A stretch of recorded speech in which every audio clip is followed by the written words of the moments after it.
Hey guys, so I have a little break from school, so it's time for another video. So everyone and their dog is releasing bow builds, and some of them are a little more tested than others. Bow builds can be an extremely powerful DPS tool, and this video will be my take on the bow 2H stamina DPS trend that we're seeing. So what is this build capable of? Just to give you an idea of what this build can do, for fights that last around a few minutes, this build can hold about 1.4k or more.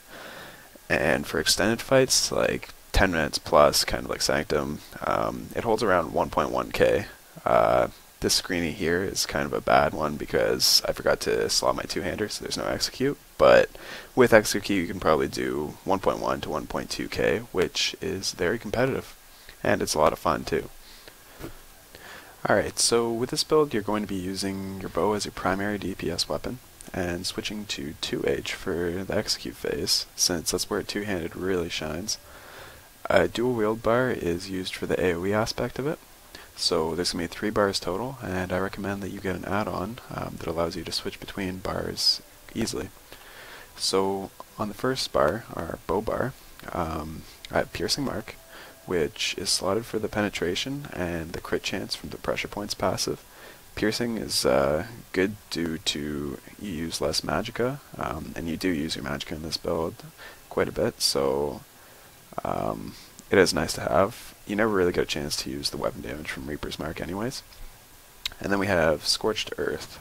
So this is an AOE skill, but it's powerful enough to be used as a single target DOT.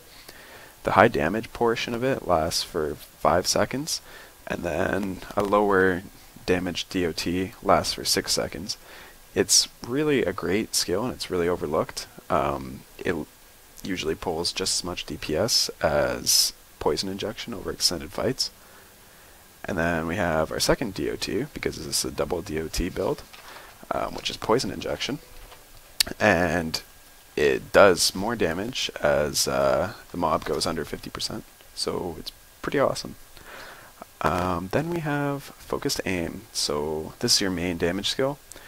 It also boosts your weapon damage and gives you greater range, and if you have the bow passive, then more range equals more damage. And then we have Focus Attacks. So this ability is slotted for the crit again because it's an assassination ability, and it's kept up for the whole duration. We use the 40% stamina recovery from it to help keep us sustainable. For our ultimate, we have Flawless Dawnbreaker, which is amazing for stamina builds. It gives 13% additional damage when slotted, and you don't actually use it. Alright, so then for the second bar, we have our Execute bar. So first skill is Piercing Mark again, slotted for the crit. Second skill is Impale. And the reason this is slotted is again for the crit, and it's also used when you're closing distance to melee range. Third skill is Focus Attacks, which is slotted for the same reason as before, so sustainability. Fourth skill is our Execute skill, Executioner. It's extremely powerful, and it's to be used at 20% health when the mob is at 20% health. And then Rally, which is a staple of any 2H build. The morph doesn't really matter, although the heal is nice, especially in PvP. It boosts the damage of your execute significantly, so it's great. And then we have Flawless Dawnbreaker. Again, for the bonus damage, you don't actually use it.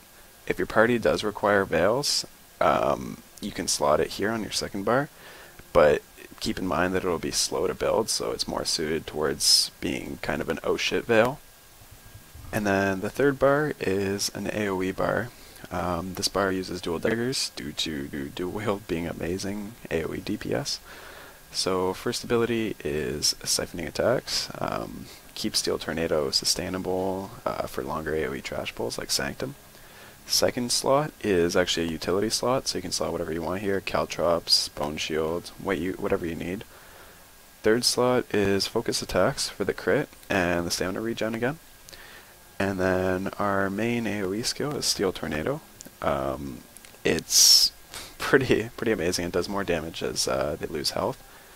And then Power Extraction, which you can use at the beginning of the fight and get an insane weapon damage increase. And then Veil Blades is ultimate, as it's really the only option for AoE, and it's an awesome ability. Alright, so now for my gear. I use a 5-piece Hunting's Rage, and 4-piece Ashen Grip, including the bow, and 3-piece Shadow Walker jewelry. So Ashen Grip might come as a surprise to some people, but in my experience, it's the best for stam builds. Hawkseye just sacrifices too much crit, and Viper was lackluster. Archer's Mind wasn't much better either. So for my armor, I have Infused on my major pieces and Divines on my minor pieces. On all my weapons, I have the Precise trait and Weapon Damage Increase glyphs, which are really awesome for this build, and that's a thing that many people overlook. So yeah, for my jewelry, I have my Shadow Walker jewelry, and it's weapon damage for 2 of the enchants, but the soft capping curve becomes too steep, and the benefit from another weapon damage glyph is really minimal. So for my 3rd glyph here, I have Potion Speed, so this adds more damage and crit because you can use your weapon critical pots more often, and it ensures that this build stays sustainable. So then for attributes, basically what you want to do is you want to get whatever health you need, so 2,400 for an Hellraw, or 2,600 to 2,800 for Sanctum, and put the rest of your points in Stamina, just to get the most damage. So right now I'm sitting around 2,700 health, I have 52 weapon critical, and 228 weapon damage with my bow, 240 weapon damage with my two-hander, and for my food I use increase max health and stamina, and then for my potions I use the damage, weapon crit, and stam pots, and for my Mundus I use the shadow. Alright, so how this build works for single target is first you apply your piercing mark, and then you keep that up throughout the fight, and you also have focus attacks up 100% of the time. And then you apply your DOTs, so you start with Scorched Earth because it lasts 11 seconds, and then you apply your Poison Injection. You do a light attack between those, and then a light attack, and then you go into your Focused Aim weave, and you weave Focused Aim with light attacks, so it would look like Scorched Earth, Scorched Earth, light attack, Poison Injection, light attack, Focused Aim, light attack, Focused Aim, light attack, and continuing on until you need to apply your 2 DOTs. The reason you weave Focused Aim with light attacks is because it's actually better DPS than with heavy attacks, and I know that's kind of seems crazy, but the reason why is with light attacks you only have to rely on your reaction time once, and that's between when your light attack goes off and when your next Focused Aim is cast. So you just spam the light attack key, and then when you see the light attack fire, that's when your reaction time counts, and you trigger the next focus attack.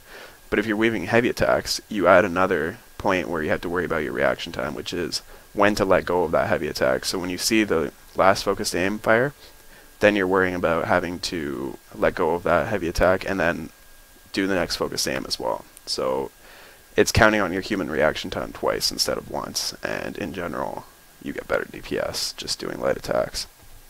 So that being said, you DPS the mob, and once the mob reaches 25%, you switch to your execute bar, and you run in using Impale to take him down, and you pop Rally, and then Executioner should be in this slot, but yeah, then you start your Executioner light attack weave, and yeah, just continue that until the mob is dead.